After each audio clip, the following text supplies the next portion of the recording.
یہ سوال کیا ہے کہ استاد جی یوشع بن نون کے لیے حبس شمس کی کیفیت کیا تھی؟ نیز حضور صلی اللہ علیہ وسلم کے لیے حبس شمس کتنی بار ہوا؟ دیکھیے گا حبس شمس جو ہے نا یہ پوری تاریخ میں 3 دفعہ ہوا ہے۔ ایک دفعہ تو حبس شمس ہوا حضرت سلیمان علیہ السلام کے لیے، آپ لوگوں نے 23ویں پارے میں سورہ صاد میں پڑھا وَتَوَارَتْ بِالْحِجَابِ، سمجھ آیا کہ نہیں ہے؟ چھپ کیا کر اس کے بعد حضرت سلیمان علیہ السلام گھوڑوں کے دیکھ بھال میں مصروف تھے تو اللہ تعالیٰ سے دعا کی کہ میں نے تو نماز نہیں پڑھی، تو پھر سورج کو جو ہے نا وہ واپس کر دیے گئے، سورج کو روک دیا گیا۔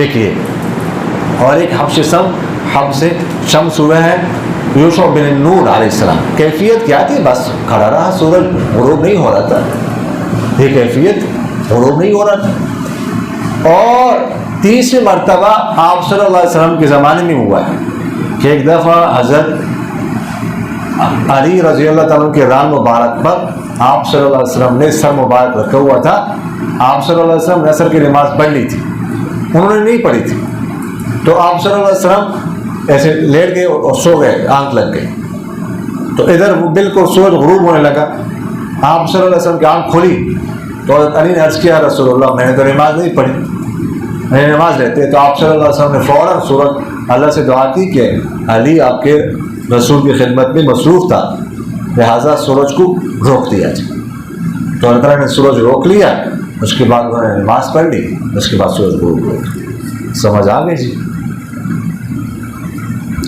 یہ فرماتے استاد محترم ٹیوشن کی وضاحت فرماتے اللہ بخش، اللہ بخش کوئی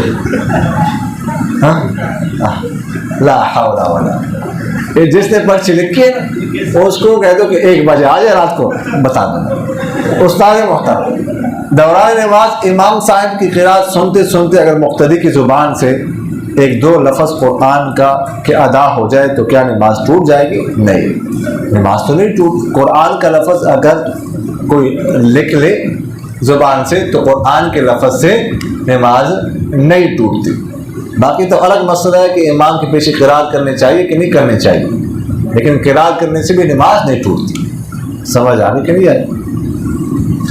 استاد محترم صاحب السلام علیکم ورحمۃ اللہ وبرکاتہ، یہ جو ہم کہتے ہیں کہ 2024 سال ہے، یہ عدد شمار کون سے زمانے سے شروع ہو گیا؟ رہنمائی فرمائیں۔ یہ جو انگریزی مہینے ہے نا، سال ہے، یہ عیسیٰ علیہ السلام کی ولادت سے شروع ہوا، عیسیٰ علیہ السلام کی پیدائش سے یہ تاریخ چل رہی ہے اور اب تک چل رہی ہے۔ سمجھ آنے کے لیے یہ فرماتے استاد محترم جب بیت المقدس اہل کتاب کے لیے ہے تو پھر فلسطین والے یہ کہتے ہیں کہ ہمارا ہے، رہنمائی فرمائیں۔ کس نے کہا اہل کتاب کے لیے؟ یہ کس نے کہا؟ وہ تو صرف ان کا قبلہ ہے۔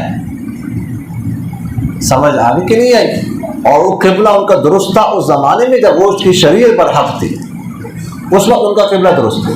اب تو غلط ہے جب ان کی شریعت ہی منسوخ ہو گئی ہے، ان کا دین ہی نہیں ہے، غلط ہے، ان کا دین ہی غلط ہے، اب تو ان کی شریعت منسوخ ہو گئی، اب تو شریعت محمدی کی پیروی کرنی ہے انہوں نے، وہ غلط کر رہے ہیں۔ اگر اس طرح نماز پڑھے، نماز ہی قبول نہیں ان کی، نماز ہوتی نہیں ان کی، شریعت جو منسوخ ہو گئی ہے۔ سمجھ آ رہی کہ نہیں ہے؟ ان کے لیے تو نہیں ہے، یہ تو مسلمانوں کا ہے، اور مسلمان یہاں پر رہے ہیں ہزارہ سال۔ ٹھیک ہے، حضرت عمر کے زمانے میں اس کو فتح کیا گیا تھا، پھر صلاح الدین ایوبی سے کچھ تقریباً 90 سال پہلے اس پر ان کا قبضہ آیا عیسائیوں کا، پھر صلاح الدین ایوبی نے اس کو فتح کیا، پھر ابھی تقریباً 1948 سے لے کر اب تک یہودی کو قبضہ ہے 90 سال، اور ابھی کتنے سال ہو گئے؟ 75-74 سال ہو گئے، بس اتنا جو ہے نا 1400 سالوں میں ان کا اہل کتاب کا قبضہ رہا ہے اس پر، بس باقی سارے مسلمانوں کا قبضہ رہا ہے۔ سمجھ آ رہی کہ نہیں؟ تو یعنی 1400 سالوں میں 1450 سالوں میں ان کا قبضہ صرف رہا ہے 165 سال،